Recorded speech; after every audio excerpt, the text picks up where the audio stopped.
दोस्तों लगातार कई दिनों से हम लोग हिंदी के मॉक टेस्ट को अध्ययन कर रहे थे और आज सभी को पता है कि 23 अगस्त 2024 को उत्तर प्रदेश पुलिस परीक्षा है। तो दोस्तों पेपर जो हुआ उसके हिंदी के सलूशन को लेकर हाजिर हूँ। आइए देखते हैं कि शिफ्ट 1 का जो पेपर था जिसमें हिंदी के काफ़ी सारे सवाल पूछे गए तो सही जवाब क्या होगा। बहुत ही मज़ा आएगा। इतने दिनों तक हम लोगों ने पढ़ा सीखा और वही चीज़ें मैं आपको दिखाने वाला हूँ कि कैसे कैसे सवाल यहाँ पर बने। देखिए एक सवाल दे रहा है कि अगम और आगम, हो सकता है विजिबिलिटी थोड़ी सी कम रहे लेकिन मैं आपको समझाते चलूंगा। अगम और आगम ये शब्द के सही युग्म के बारे में पूछा था। एक चैप्टर हम लोग पढ़ते हैं समश्रुत भिन्नार्थक शब्द, उसके अंतर्गत जब हम लोग पढ़ते हैं दोस्तों तो अगम का मतलब क्या होता है और आगम का मतलब क्या होता है, सिर्फ यही दो बातें आपको यहाँ पर बतानी है। ठीक है, आपके सामने 4 ऑप्शन भी दिया गया था तो आप याद रखेंगे दोस्तों। अगम कहा जाता है दोस्तों दुर्लभ को। एक सुनते होंगे पहले शक्तिमान में आता अद्भुत अगम्य साहस की। अगम मतलब क्या होता है, जो दुर्लभ हो। ठीक है, अगम क्या होता है, जहां पहुंचा ना जा सके, जो दुर्लभ हो। तो यहाँ दुर्लभ इसका तात्पर्य आता है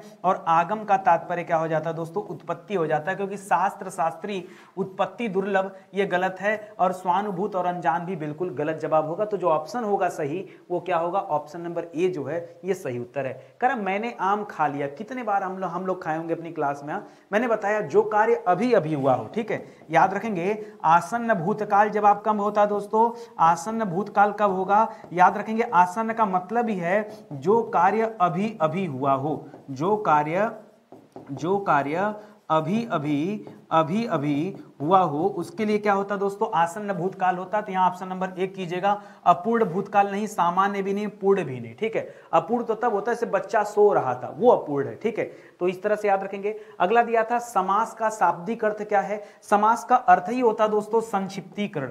समास का अर्थ क्या होता है, याद रखेंगे समास का अर्थ होता है संक्षिप्तीकरण। क्या होता है, संक्षिप्तीकरण। किसी चीज को संक्षिप्त कर दिया गया तो वही क्या हो गया, समास। जब आप विग्रह करते हैं यानी समास को ओपन कर देते हैं, इसे लिखा देशभक्ति, तो देश के लिए भक्ति। ठीक है, तब दोस्तों आप समास विग्रह में इसे क्या करते हैं, ओपन करते हैं। वैसे देशभक्ति जो शब्द है ये अपने आप में संक्षिप्त है। तो इस प्रकार से दोस्तों ऑप्शन नंबर 1 जवाब होगा। यहां विस्तृत जवाब नहीं देना, विग्रह जवाब नहीं देना, विच्छेद जवाब नहीं देना। इसी तरह से और आगे बढ़िए। करा एक और अजगर ही लखी, एक और मृगराय। एक तरफ अजगर है दूसरी तरफ शेर है। मृगराय किसे कहा जाता है, शेर को। विकल्प बटो ही बीच ही पड़ियो मूर्छा का है। और ये कंडीशन देख करके व्यक्ति क्या हो गया, मूर्छित हो गया। वही आगे कुआं पीछे खाई वाली हाल है। तो कौन सा रस है दोस्तों, भयानक रस हो जाएगा। वीर रस तो है नहीं क्योंकि वीर रस में उत्साह का भाव होता है, भयानक रस में भय का भाव होता है। करुण दोस्तों है नहीं, यहां पर रौद्र भी नहीं है क्योंकि रौद्र में क्रोध का भाव होगा, करुण में करुणा का भाव होगा, शोक का भाव होगा। तो यहां जो सही जवाब है वो ऑप्शन नंबर 1 हो जाएगा। ये सवाल भी हम लोग क्लास में पढ़ चुके हैं। निम्नलिखित में से कौन सा शब्दालंकार नहीं, कितने बार आपको मैंने पढ़ाया, मैं बार बार आपको पढ़ाया कि रट लीजिए शब्दालंकार अर्थालंकार। जो लगातार क्लास में बने होंगे उन्हें फिर से मैं याद दिलाना चाहता हूं दोस्तों। पूछा कौन सा शब्दालंकार नहीं है, तो शब्दालंकार कौन सा नहीं, फिलहाल देखेंगे तो रूपक अलंकार जो दोस्तों ये शब्दालंकार नहीं। क्योंकि शब्दालंकार के अंतर्गत हम क्या क्या पढ़ते हैं, हम पढ़ते हैं अनुप्रास अलंकार, हम पढ़ते हैं यमक अलंकार, हम पढ़ते हैं श्लेष अलंकार, यही सब पढ़ते हैं ना। लेकिन ये जो दे दिया दोस्तों, ये दे दिया अर्थालंकार। ठीक है, जहां अर्थ के माध्यम से चमत्कार उत्पन्न हो। अर्थालंकार का उदाहरण क्या है, जैसे उपमा दे दे, जैसे उत्प्रेक्षा दे दे, जैसे रूपक दे दे। ठीक है, रूपक दे दे, जैसे आपका संदेह अलंकार दे दे, अतिशयोक्ति दे दे। ठीक है, तो ये सब दोस्तों कहां आते हैं, ये सब जो है अर्था में आते हैं। ठीक है, और यहां पर क्या आ जाएगा, जैसे वक्रोक्ति आ गया, जैसे विप्सा आ गया। ठीक है, विप्सा। ठीक है, तो ये सब दोस्तों किसमें आते हैं, शब्दा में। पूछा था आपसे कौन सा शब्दा नहीं है, तो याद रखेंगे कितनी बार हम लोग क्लास में सवाल पढ़े। ठीक है, याद रखिएगा। अगला सवाल दे रहा है जब दो व्यंजन एक साथ मिलते हैं तब उसे क्या कहते हैं। ठीक है, दो व्यंजन के मिलने से अल्प प्राण का कोई लेना देना नहीं। अल्प प्राण किसे कहते हैं, ऐसे वर्ड ऐसे अक्षर जिनके उच्चारण में मुंह से कम वायु बाहर निकले। और अल्प प्राण में हमेशा क्या आता है दोस्तों, पहले और तीसरे नंबर पे जो जो अक्षर होते हैं वो सब अल्प प्राण होते हैं। ये होगा दोस्तों संयुक्त व्यंजन। संयुक्त व्यंजन का उदाहरण क्या क्या होता है दोस्तों, संयुक्त व्यंजन में आपने क्या क्या पढ़ा है, संयुक्त व्यंजन में आपने पढ़ा है छतरी वाला छ, त्र, ज्ञ, यही सब पढ़ते हैं ना, ये संयुक्त व्यंजन। अंतस्थ भी नहीं होगा। अंतस्थ में क्या क्या पढ़ते हैं दोस्तों, यर लव। अंतस्थ में क्या आता है, यर लव आता है। और महाप्राण में दोस्तों दूसरा और चौथा वर्ड आ जाता है। ठीक है, इसमें पहला तीसरा और पांचवा भी कर सकते हैं। वैसे पांचवा दोस्तों नासिक के में आता है लेकिन वो भी अल्प प्राण में ही रखा जाता है। तो जो सही जवाब होगा वो क्या होगा दोस्तों, यहाँ पर संयुक्त व्यंजन जो है ये आपका बिल्कुल सही उत्तर हो जाएगा। एनालिसिस देखिए एकदम डिटेल में होनी चाहिए, ऐसा नहीं कि मैं केवल आऊंगा उत्तर बताऊंगा चला जाऊंगा। निम्नलिखित में से वयोवृद्ध जो शब्द दिया दोस्तों, इसका संधि विच्छेद क्या है? क्या शब्द दिया दोस्तों? लिखा है वयोवृद्ध। जब आप संधि विच्छेद करेंगे तो इसका संधि विच्छेद होता है वयः धन वृद्ध, वयः धन वृद्ध। और कौन सी संधि आती है दोस्तों?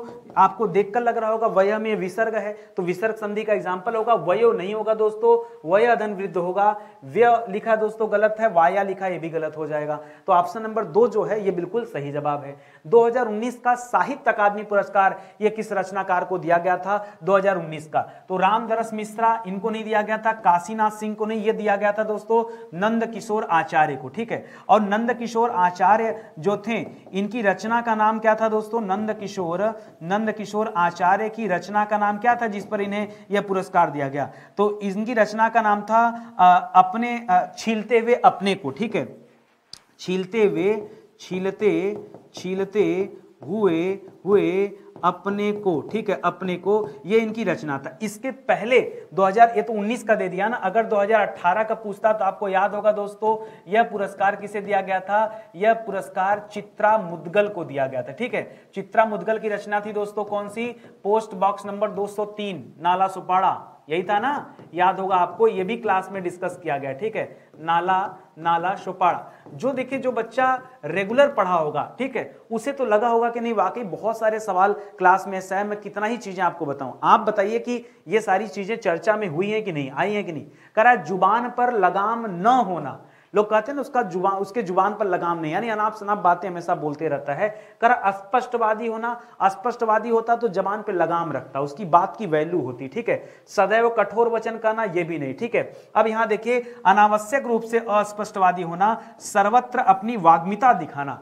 कई सारे बच्चों ने यहां पर ऑप्शन नंबर डी किया, सर्वत्र मतलब सभी जगह, वाग्मिता मतलब वाक्पटुता, ज्यादा बोलना, हर जगह ज्यादा बोलने के लिए, ऐसा नहीं होता है। याद रखिए जबान पर लगाम ना होना इसका मतलब नहीं कि व्यक्ति जो हमेशा अपनी वाक्पटुता दिखाता है, ठीक है। इसका मतलब है कि व्यक्ति अनावश्यक रूप से अस्पष्टवादी बनने का प्रयास करता है जबकि वो है नहीं, ठीक है। तो ऑप्शन नंबर जिन बच्चों ने बी किया है उनका जवाब सही, बाकी लोगों का जवाब हो जाएगा गलत।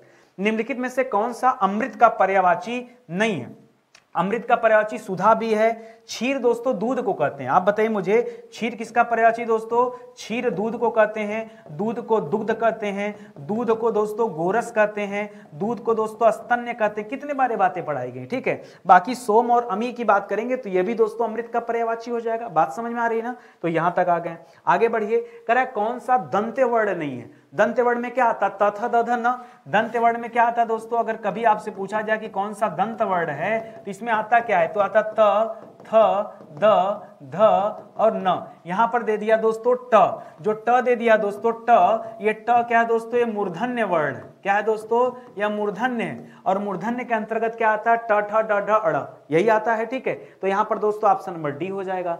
जिसे सरलता से पढ़ा जा सके उसे क्या कहते हैं? सुपाठ्य। पाठ्य माने पढ़ना, सु माने सरलता से, ठीक है। लेकिन यहाँ पे सुसुप्सा ये तो गलत हो जाएगा, अस्थानापन ये भी गलत हो जाएगा, और पाठ्य तो होगा नहीं, ठीक है। पाठ्य मतलब जिसे पढ़ा जा सके, जिसे आसानी से पढ़ा जा सके, सरलता से पढ़ा जा सके, उसे सुपाठ्य कहते हैं। निम्नलिखित में से वाक्यों के शुद्ध रूप का चयन कीजिए। भारत में अनेक जाति हैं या भारत में अनेक जातियां हैं? देखिए अनेक शब्द अपने आप में बहुवचन है, तो अनेक को यहां पर लिखा भारत में अनेकों जातियां हैं, तो अनेकों करने की जरूरत नहीं, अनेकों जातियां हैं भी नहीं, ठीक है।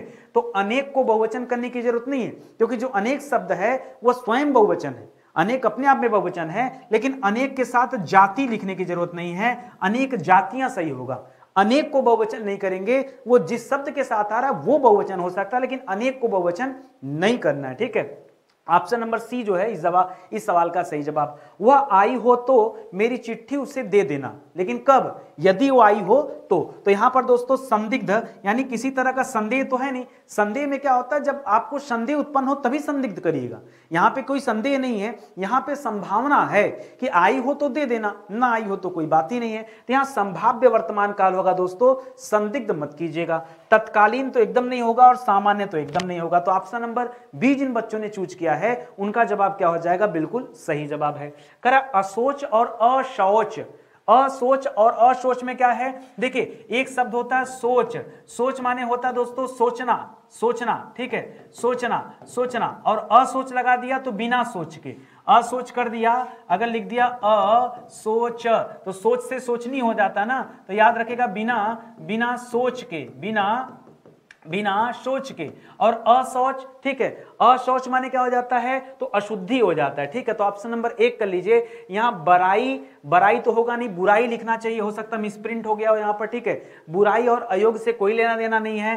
आंख और काजल, मूर्ख और निडर, ये सब गलत ऑप्शन है। ऑप्शन नंबर 1 जो है बिल्कुल सही जवाब है। करा आग लगने पर कुआं खोदना। बहुत सारे लोग ऐसे होते हैं जब मुसीबत आ जाती है ना तब वो उसका हल ढूंढने का प्रयास करते हैं, उसके पहले उन्हें मुसीबत की चिंता नहीं होती है। तो यहां क्या करेंगे, जल्दी से कार्य करना नहीं, मुसीबत आने पर घबरा जाना, घबराना नहीं, वो सलूशन ढूंढते मुसीबत पर, ठीक है। संकट के समय बचाव के लिए सोचना, यही सही होगा। कुआं खोदकर पुण्य कमाना ये गलत है। संकट आने पर बचाव को नहीं सोचना चाहिए, पहले आप बचाव कीजिए, संकट का इंतजार क्यों करना, ठीक है। तो याद रखेंगे ऑप्शन नंबर बी जो है सही जवाब है। हिंदी भाषा के लिए साहित्य अकादमी पुरस्कार के प्रथम विजेता दोस्तों कौन थे, यह भी आपको पढ़ाया गया है। हरिवंश राय बच्चन नहीं, सुमित्रानंद पंत नहीं, माखनलाल चतुर्वेदी। अच्छा आप याद रखेंगे दोस्तों, ये जो साहित्य अकादमी पुरस्कार था, ये जो साहित्य अकादमी पुरस्कार था, ठीक है, इसकी स्थापना दोस्तों कब हुई थी, तो इस पुरस्कार देने की जो स्थापना हुई थी 1954 में, ठीक है। लेकिन दोस्तों पहला पुरस्कार वितरण कब किया गया, जब इसकी स्थापना हो गई तब। पहला पुरस्कार वितरण किया गया 1955 में और दिया गया किसे, माखनलाल चतुर्वेदी जी को। किसे दिया गया, माखनलाल जी को दिया गया। उनकी रचना का नाम था हिम तरंगिनी। कौन रचना था दोस्तों, हिम तरंगिनी रचना था दोस्तों, उसी रचना पर दोस्तों इन्हें पुरस्कार मिला है। तो ऑप्शन नंबर सी जो है बिल्कुल सही जवाब हो जाएगा। करा देश प्रेम में कौन सा समास है, देश प्रेम में कौन सा समास है, देश प्रेम मतलब देश के लिए प्रेम, ठीक है, या कह सकते हैं देश से प्रेम। दोनों ही केस में दोस्तों तत्पुरुष समास बनेगा। तत्पुरुष समास में उत्तर पर प्रधान होता है, अव्यय तो होगा नहीं क्योंकि कोई अव्यय यहां पर है नहीं, ठीक है। द्विगु भी नहीं होगा क्योंकि पहला पद संख्यावाची नहीं है, और बहुब्रीहि तो एकदम नहीं होगा क्योंकि किसी तीसरे पद का बोध नहीं हो रहा है, किसी तीसरे पद का, क्योंकि दोनों बहुब्रीहि में दोनों पद अप्रधान हो जाते हैं और तीसरा पद प्रधान होता है, तो यहां कोई तीसरा पद है नहीं। इस वजह से तत्पुरुष समास कीजिए, यही सवाल का सही जवाब हो जाएगा। निम्नलिखित में से मूक का अनेकार्थक कौन सा नहीं है, ये बहुत सारे बच्चों ने दोस्तों गलत किया। लोग सोच रहे थे कि मूक माने क्या होता है, तो मूक माने हो जाता है दोस्तों गूंगा। एक शब्द हम लोग पढ़ते हैं मूक बधिर, मूक माने गूंगा, बधिर माने बहरा। मूक बधिर सुनते हैं ना, तो मूक यानी गूंगा, यानी गूंगा तो होता है। और मूक का मतलब क्या होता है दोस्तों, मूक का मतलब क्या होता है, चुप भी होता है। लेकिन मूक का मतलब दोस्तों शांत नहीं होता है, ठीक है। मूक का मतलब विवश भी होता है, भाई बोल नहीं सकता तो विवश भी है।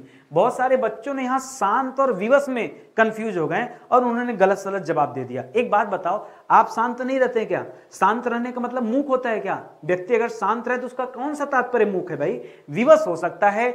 याद रखेगा शांत मूक का अनेकार्थी नहीं है, इस वजह से ऑप्शन नंबर सी चूज कीजिए, ये सही जवाब है। निजवाचक सर्वनाम, अब बच्चा क्या किया था, रट के बैठा था। बहुत सारे बच्चे ऐसे थे जो भाव नहीं समझते हैं, जो रट के बैठ जाते हैं कि निजवाचक बात करेगा, तो निजवाचक दोस्तों ये सर्वनाम के अंतर्गत आता है। और निजवाचक सर्वनाम में किसकी बात होती है, स्वयं की बात होती है, स्वयं की बात होती है, आपकी बात होती है ना, आपके अपनी स्वयं की बात होती है, तभी दोस्तों निजवाचक होता, नहीं तो होता नहीं निजवाचक, ठीक है। यह लिखा है, यह मेरी निजी पुस्तक है, तो बच्चे ने सोचा, निजी देख के सोचा लगाओ यहीं से निजवाचक कर देते, जबकि ये गलत जवाब है। अपनों से क्या छिपाना, अपनों से क्या छिपाना, तो अपनों मतलब हमारे अपने की जरूर बात हो रही, लेकिन स्वयं की बात नहीं हो रही। आपने कहा अपनों, तो आपके अपने तो दूसरे होते हैं, लेकिन मुद्दा स्वयं का है, तो ये भी ऑप्शन गलत हो जाएगा। आज अपनापन कहां है, ये तो दोस्तों एक प्रश्नवाचक है, ठीक है। आप भला तो जग भला, यानी आप यानी स्वयं अगर अच्छे रहेंगे तो सब कुछ आपके साथ अच्छा होगा। ऑप्शन नंबर 4 अगर चूज किया है तभी जवाब सही है, अन्यथा आपका जवाब गलत है। इत्मीनान से सॉल्यूशन देखिए, बहुत जल्दीबाजी में सॉल्यूशन देखने की जरूरत नहीं, बहुत आराम से एक एक सवाल को देखिए और समझिए कि परीक्षा का पैटर्न क्या है। इसी तरह से जितने भी शिफ्ट होंगे दोस्तों, उन सभी शिफ्ट के मैं सॉल्यूशन आपको देते रहूंगा। आराम से खाली सीखिए, समझिए, आगे बढ़िए। क्या भूलूं क्या याद करूं, सबको पता है कि क्या भूलूं क्या याद करूं, ये हरिवंश राय बच्चन जी की आत्मकथा है। हरबंस राय बच्चन जी ये अमिताभ बच्चन के पिताजी हैं, ठीक, आप सभी जानते हैं, और ये उनकी रचना है। लेकिन बहुत डिफिकल्ट सवाल पूछा था भाई, ये अपने आप में बहुत बहुत डिफिकल्ट सवाल है। मुझे नहीं लगता कि किसी बच्चे ने इसका ढंग से जवाब दिया होगा। देखिए तुक्का मारना अपनी जगह है, इतना डीप में जाकर पूछेगा तो बहुत कम लोग होंगे जो साहित्य वगैरह पढ़ते होंगे, टीजीटी पीजीटी का पेपर देते होंगे, उन्हीं को इसका जवाब पता होगा। क्यों? क्योंकि जो हरबंस राय बच्चन जी की आत्मकथा है वो 4 भागों में प्रकाशित हुई, ठीक है। हरबंस राय बच्चन जी की जो आत्मकथा है, ठीक है, वो कितने भाग में प्रकाशित हुई? 4 भाग में। उसका जो पहला भाग था वो यही था दोस्तों, क्या भूलूं क्या याद करूं, ठीक है। तो यह दोस्तों पहला भाग है, दूसरा तीसरा चौथा आपको जवाब नहीं देना है। पहला भाग क्या दोस्तों? 1969 में, वही साल है जिस साल क्या कह सकते हैं कि नील आर्मस्ट्रांग चंद्रमा पर पैर रखा था, उसी साल इसरो की स्थापना हुई थी। ये याद रखेंगे, क्या भूलूं क्या याद करूं, क्या भूलूं क्या याद करूं, ठीक है। ये दोस्तों रचना। इसके बाद दोस्तों नंबर 2 का, अगर मान लीजिए आज पहला पूछा आपसे को तो चौथा पता होना चाहिए ना, तीनों चारों। तो दोस्तों एक हम लोग पढ़ते हैं नीड़ का निर्माण फिर फिर, पढ़ते हैं ना, तो क्या पढ़ते हैं दोस्तों? नीड़ का निर्माण फिर फिर। वो ठीक इसी के अगले साल उन्होंने लिखा था नीड़ का निर्माण फिर फिर। ये भी दोस्तों इन्हीं की रचना है, ठीक है, नीड़ का निर्माण फिर फिर। और ये दोस्तों रचना किया ठीक उसके अगले साल 1969 1970। इसके बाद दोस्तों एक और रचना आई, बसेरे से दूर, ठीक है, बसेरे से दूर, ठीक है। ये आई दोस्तों 1976 में, ठीक है। और उसके बाद जो अगली रचना आई चौथी नंबर की, वो आई 1985 में, बहुत लास्ट में आई, 10 द्वार से सोपान तक, ठीक है, सोपान तक, 10 द्वार से सोपान तक, ठीक है। ये दोस्तों आई, और ये आई दोस्तों 1985 के आसपास। तो आपसे पूछा था कौन सा पहला खंड है, तो पहला खंड दोस्तों क्या भूलूं क्या याद करूं, ये पहला खंड ही है, लेकिन अपने आप में डिफिकल्ट है। मुझे पता है बच्चों ने इसका जवाब नहीं दिया होगा। अनावर्त, अनावर्त शब्द का सम भिन्नार्थक क्या दोस्तों? अनावर्त मतलब न दोहराया हुआ, अयोग्य आचरण, पृथ्वी या निरादर, ये सब गलत ऑप्शन दोस्तों। न दोहराए गए को क्या कहते हैं? अनावर्त। वैसे तो अगर ध्यान से पढ़ेंगे तो अनावर्त मतलब होता है न ढका हुआ या न दोहराया गया, वो भी बोल सकते हैं आवर्त अनावर्त, ठीक है। न दोहराए बोलिए ज्यादा सही है, ढकने की बात ना करें, ठीक है। तो यहां पर दोस्तों क्या हो जाएगा? ऑप्शन नंबर 1 जो दिया गया है ये बिल्कुल राइट आंसर है। अगला सवाल, निम्नलिखित में से कौन सा शब्द पुल्लिंग है? वो आपको बताना था। क्षमा, घटना, मैंने आपको तरीका समझाया कि पुल्लिंग के लिए क्या करेंगे। पुल्लिंग स्त्रीलिंग अगर आपको ज्ञात करना है तो आप केवल विशेषण शब्द का यूज कर लीजिए। अच्छा, अच्छी, जैसे आप कहते हैं, जैसे आप यही देखिए पुल्लिंग के लिए अच्छा लगाएंगे तो क्षेत्र हमेशा क्या होता है? अच्छा क्षेत्र, ठीक है, अच्छा। तो याद रखेगा यही कर लिए होते। लेकिन मैं एक तरीका और भी बता दूं दोस्तों, हमेशा याद कर लीजिए, अगर कहीं भी दोस्तों किसी शब्द के अंत में दोस्तों त्र दिया है ना, वो सबके सब पुल्लिंग होते हैं। जैसे कहीं मिल गया नेत्र, कहीं मिल गया क्षेत्र, कहीं मिल गया विचित्र, ठीक है, कहीं भी दोस्तों आपको मिल जाए इस तरह से, अगर अंतिम में त्र मिल जाए तो हमेशा याद रखें पुल्लिंग होता है। जो सिस्टम समझता होगा एक बार में कर लेगा। निम्नलिखित में से कौन से शब्द में उपसर्ग नहीं है? उपसर्ग लगता कहां है? हमेशा शब्द के प्रारंभ में लगता है। अपवाद में दोस्तों अप उपसर्ग हो जाएगा, पराजय में परा उपसर्ग हो जाएगा, प्रभाव में प्र उपसर्ग हो जाएगा।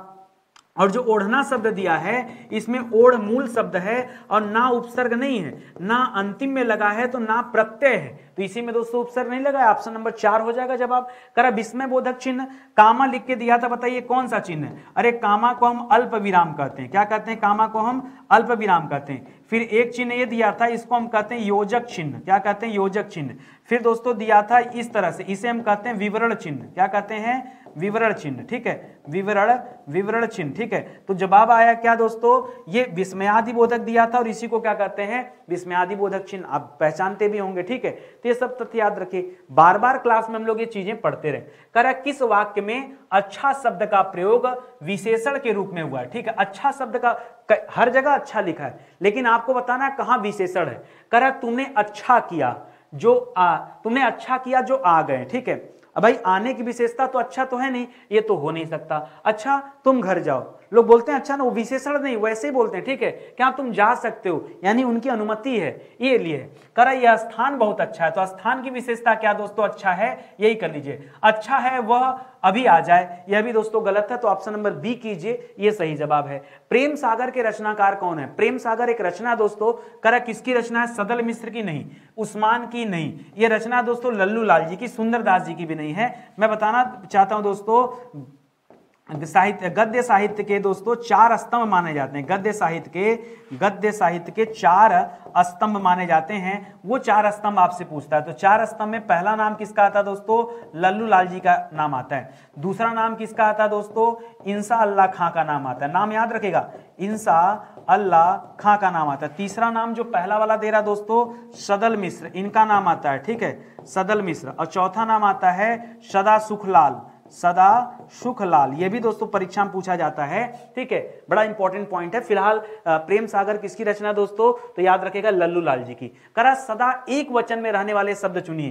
तो होश और लोग ये तो बहुवचन हो जाएगा। हस्ताक्षर दोस्तों ये बहुवचन हो जाएगा। लेकिन जनता जो शब्द है दोस्तों, जनता याद रखेगा। मैं यहां लिख देता हूं कुछ शब्द जो सदैव एक वचन में रहते हैं, ठीक है, सदैव एक वचन वाले शब्द याद रखेंगे। हम लोगों ने पढ़ा था, कहीं वर्षा शब्द आ जाए, कहीं जनता शब्द आ जाए, कहीं तेल शब्द आ जाए, कहीं पानी शब्द आ जाए, कहीं घी शब्द आ जाए, ठीक है, ये सब तो हम लोगों ने पढ़ा था। सामग्री वगैरह आ जाए तो यहां वर्षा जनता याद रखेंगे, प्राण बाल नहीं। प्राण और बाल दोनों क्या दोस्तों? ये सदैव बहुवचन वाले हैं, ठीक है।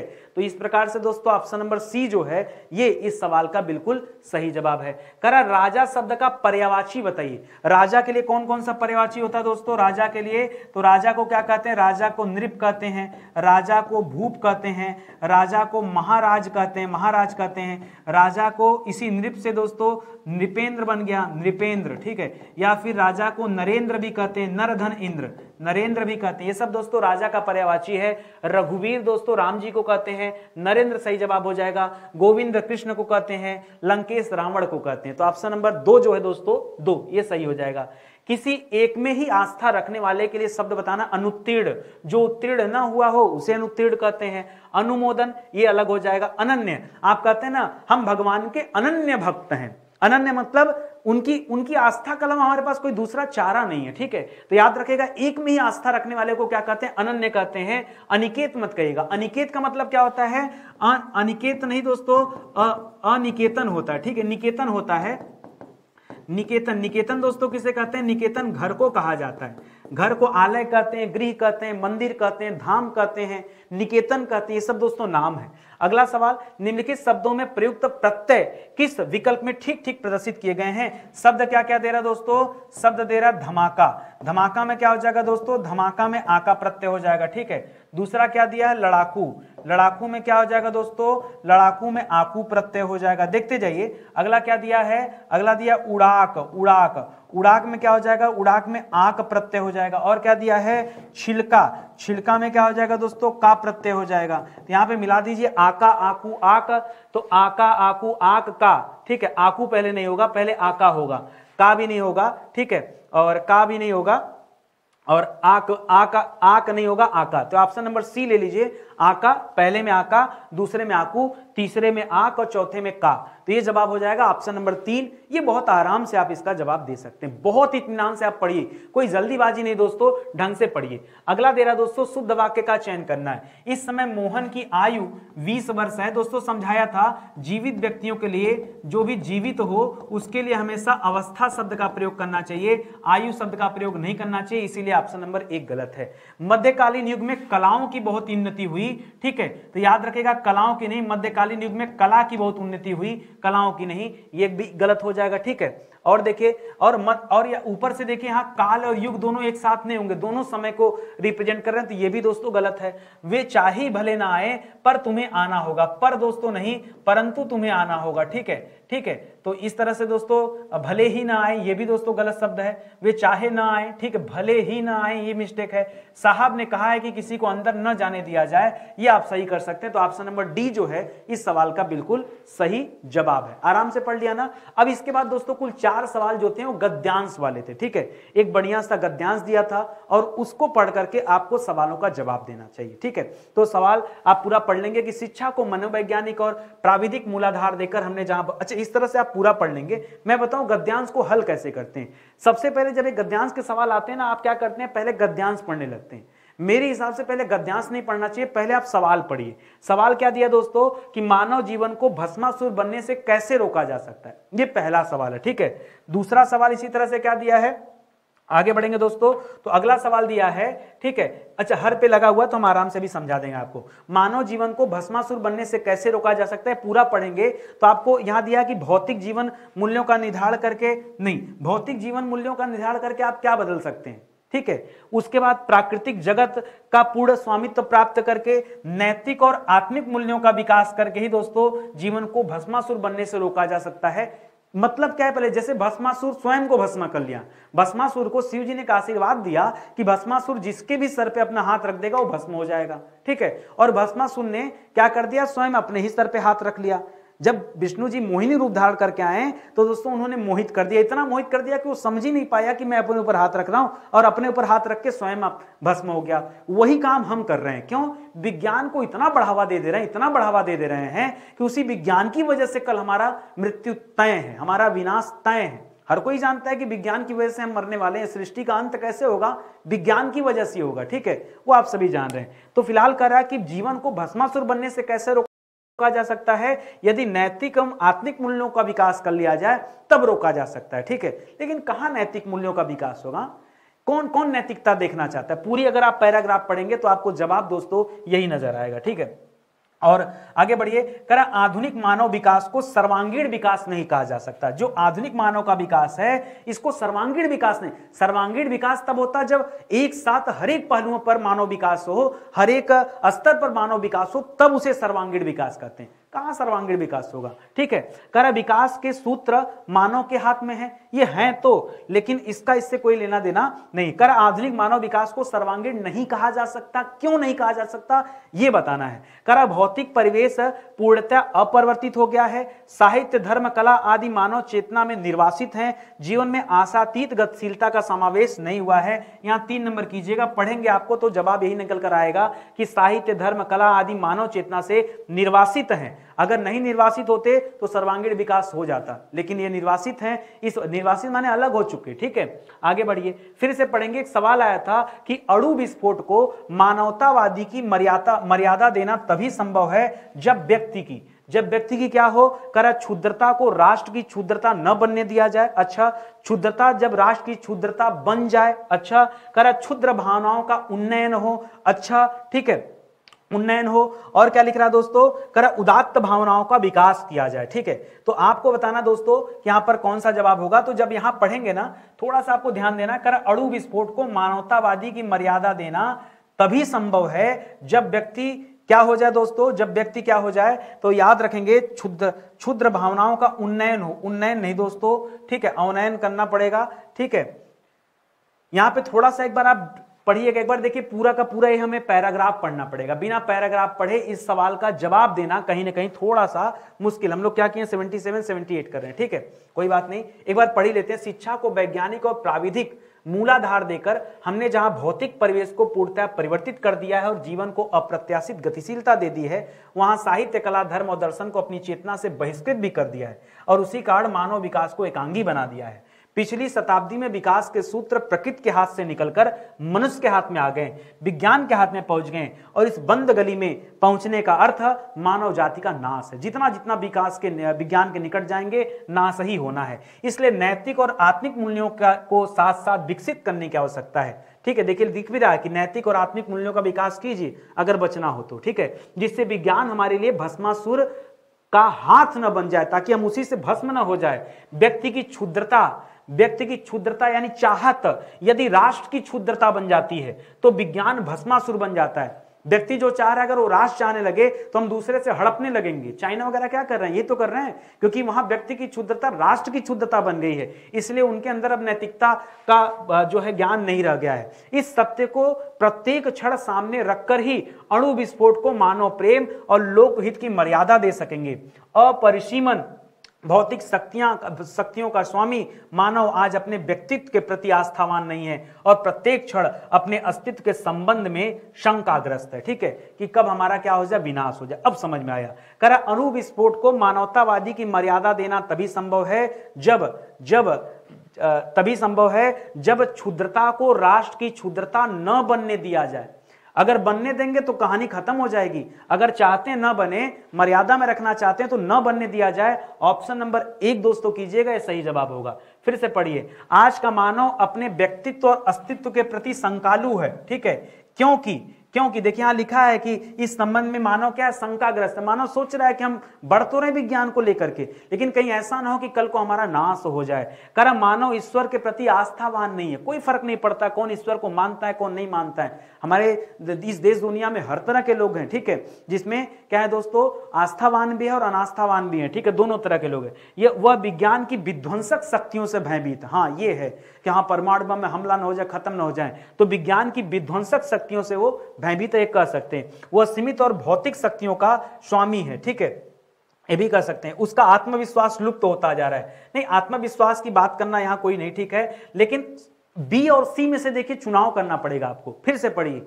आज का मानव अपने व्यक्तित्व और अस्तित्व के प्रति शंकालु है क्योंकि वह सीमित भौतिक शक्तियों का स्वामी है। सीमित नहीं, अगर सीमित होता तो मामला क्या होता, वह असीमित शक्तियों का स्वामी बन चुका है। सीमित नहीं भैया, कोई सीमित है नहीं, असीमित, यानी वह विज्ञान की विध्वंसक शक्तियों से भयभीत है, इसी कारण वह शंकालु है। आखिरी सवाल, कर हमारी विज्ञानाधारित शिक्षा की सर्वाधिक महत्वपूर्ण देन क्या है? ये जो विज्ञान पर आधारित शिक्षा है, इसकी सबसे बड़ी देन क्या है? करा जीवन का अपरिसीम भौतिक विकास, ये तो हुआ है।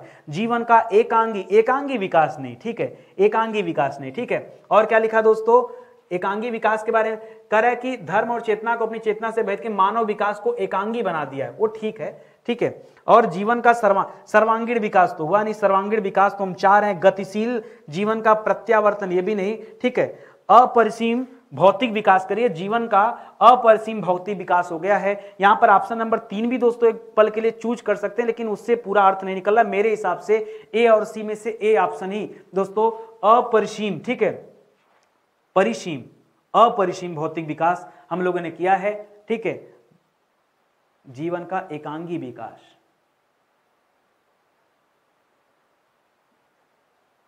जीवन को जो शिक्षा है वैज्ञानिक और प्राविधिक मूलाधार देकर, जहां हमने भौतिक परिवेश को पूर्णतः परिवर्तित कर दिया और जीवन को क्या कर दिया है, अप्रत्याशित गतिशीलता दे दिया है, ठीक है। अच्छा, वहां साहित्य, धर्म और कला दर्शन अपनी चेतना से बहिष्कृत कर मानव को एकांगी बना दिया, ठीक है, ठीक है, कोई दिक्कत नहीं, यही होगा, ठीक है। एक बार आप भी अपना जवाब दीजिएगा, एक आध क्वेश्चन में इस तरह के कंफ्यूजन हो सकते हैं, बाकी का और नहीं, ठीक है। तो इसी तरह से दोस्तों जितने भी शिफ्ट होंगे उनके प्रश्नों को हम डिटेल में इसी तरह चर्चा करेंगे। आप साथ में बने रहिए और लगे रहिए और सीखिए, समझिए। रेगुलर पढ़ना ही सोल्यूशन है। आप लोग करते क्या है, कुछ दिनों पढ़ेंगे, फिर कुछ दिनों बाद, अब देखिए जिनका एग्जाम हो गया वो उनको लगता है छुट्टी हो गई, ऐसा लगता है कि वो आज ही अधिकारी बन गए हैं, आज ही उनकी नौकरी लग गई है। देखिए पढ़ना मत छोड़िए, वो आपके रूटीन में होना चाहिए, वो आपके डेली रूटीन में होना चाहिए। आराम नहीं, जो आराम, अगर आप रुक गए ना फिर मतलब ही कोई नहीं निकलता। तो आप लगे हैं तब तक लगे रहिए जब तक आपके हाथ में नियुक्ति पत्र ना आ जाए, तब तक आपको रुकना नहीं है, सिर्फ चलते रहना, मेहनत करते रहना है। ये ध्येय बनाएंगे, उद्देश्य बनाएंगे, तभी सफलता मिलेगी, रुकने से नहीं। एक दिन का आराम भी जीवन में नहीं करना है, ठीक है। चलिए, बहुत बहुत धन्यवाद आप सभी का, मिलते हैं अगले लेक्चर में, तब तक के लिए जय हिंद, जय Bharat, thank you so much.